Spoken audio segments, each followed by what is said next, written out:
Mr. Williams. Oh, don't call me that. That's my dad. I understand that Partex did a renovation on your place. Yeah, it was quite a while ago now, but we've been living in this house for a little over a year now, following the completion of the renovation. But yeah, we're excited to. We've been excited to live here every day. Tell us a little bit about the scope. Well, we hired you a few years ago. When we initially had this conversation, the scope was a lot larger than what it ended up being. And part of that was challenges that timing challenges that we had, right? And it was we went through this process of committee of adjustment, which took a significant amount of time. Like, I think we signed our paperwork in July of 2021, and it wasn't until September of 2022 that we actually received approval with building permits. And so it just was this lengthy process that we went through that, I'm still flabbergasted about. I recall we had a couple of challenges with the city's interpretation of their easements that were right beside the actual structure of your home. Yeah. There was an easement on the property, and that made it extra challenging to sort of go through the process, because you'd look at any typical house that is on the lot size that we have, and it's a no-brainer. You don't need to go through committee of adjustment. You fall under the city's bylaws, but when you take into account the easement, you've got to then go through that entire process, and it's cumbersome, it's lengthy. I don't still fully understand it. And thankfully we had you that navigated us through that whole process. I think that all of us learn each time that we go to committee of adjustment. Doesn't matter how long you've been doing it for. So the project ended up being a 2-story rear addition built on helical piles, yes? Yeah. How did that go? Well, if we're talking about like the full scope of the project, how it ended, I gotta say, I love walking into this room every day. Like, it's, to think about like where our house was before, and we've got 2 young kids, we've got a growing family, we've got 2 dogs. Hopefully they're gonna not bark right now as I say that, but it's the house just was not big enough for our family anymore, and we had some choices, and eventually we chose to go with the 2-story rear addition. There was definitely complexities around budget, complexities around scope. I think probably one of the most challenging things that you had to sort of work through from a design perspective was the width of the property. It's about 13 feet wide, which is pretty thin for a lot of houses, and which I think added to a lot of complexity, when it came to design. Like, both my wife and I, we could not figure out how this would look afterwards, and it took a lot of design work from you. That's one of the things that we appreciated the most, was that every time there was a design decision that needed to be made, you came to us with options. And it was really about, how do we make the house fit to how we wanted to live as a family. Like, I think that was what ended up being our choice as to why we chose Partex. Kind words, thank you. It was interesting because up against this wall we have your neighbor, and up against this wall we have the easement.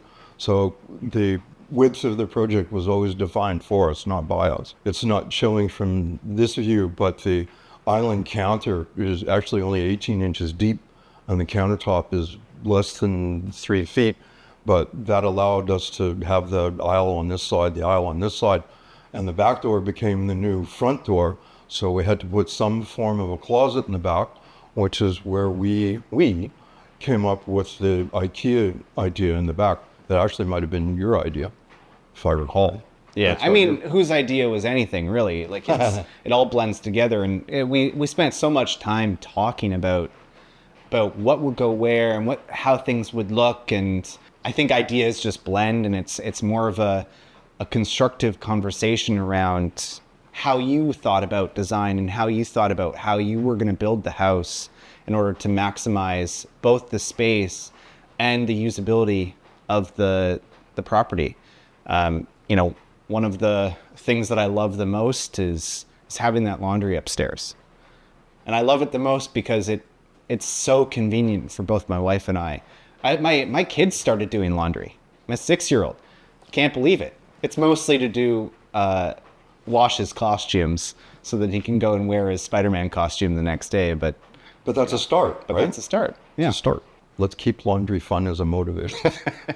Besides the width, what other challenges do you remember from the job? One of the biggest challenges that I think that we had was right before we started. You know, we get through this long process, you know, where we finally get approval. We finally get going. And we can get started. And we're probably a few weeks away from being started. And, you know, we start to go through the budget, and things have changed in a year. You know, I don't know if you remember this, but like, you know, we're looking at like post-COVID, inflation has ramped up significantly, and build costs skyrocketed while we were going through this process. And so, you know, we really had to last minute make significant scope changes to what we were planning. And I still remember how I couldn't believe how quickly you were able to make those adjustments and still start within 3 weeks. It was astounding to me. And the speed at which the process happened was just, I can't believe it. I still to this day, like, my wife and I, we talk about how we can't believe how like quickly the build went down and the build went up. It was must do. Winter was approaching. Yeah. Let's talk about upstairs a little bit. The addition in the main floor became the kitchen. The addition upstairs became an enlarged master with laundry and bathroom. Right. Yeah. What else was going on up there? Yeah. Well, I think some context matters here. You know, our daughter had just been born, and so we had 2 kids. And we were living in a 2-bedroom, semi-detached, small house. We knew that eventually, you know, we've got a boy and a girl. We knew eventually that we're going to need a 3rd bedroom. And so, you know, as we were going through some of the planning, you know, obviously, you know, a 3rd bedroom is a must-have and from a scope perspective, but we're sort of going through this process, and, you know, we start to work things out. So we need to add a new bedroom upstairs. We were hoping to add a powder room on the main floor, but challenges with design really made that impossible. So we found a solution to add a new bathroom upstairs and really not take too much room from one of the kids' bedrooms. And so it's a much more usable space. It's now our kids' bathroom. They're going to be able to grow up using that bathroom.